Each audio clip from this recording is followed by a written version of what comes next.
আসসালামু আলাইকুম রহমতুল্লাহি বারাকাতুহু। আজকে পহেলা আগস্ট, শোকের মাস। এই মাসে বঙ্গবন্ধু সহ তার পরিবারের অনেক সদস্যকেই নির্মমভাবে হত্যা করা হয়েছিল। আজকের এটা সেই শোকের মাস শুরু হয়ে গিয়েছে।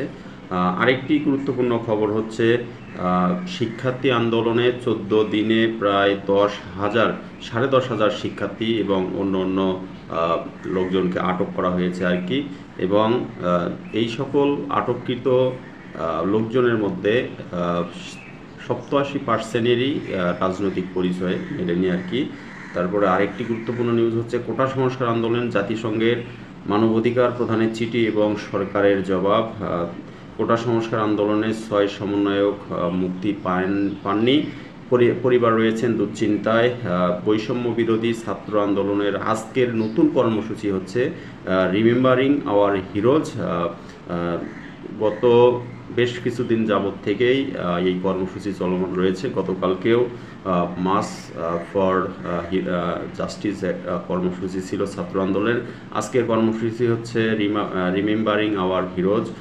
কর্মসূচির তাদের হচ্ছে যারা চলে গিয়েছেন অথবা আমাদের নায়কদের স্মরণে আর কি বলছেন। ছাত্র বিরোধী আন্দোলনের নেতারা বলছেন যে আমাদের নায়কদের স্মরণে আজকের কর্মসূচি পালন হবে, যেখানে আজ বুধবার সন্ধ্যায় এটা ব্রিফিং করেছেন রিফাত।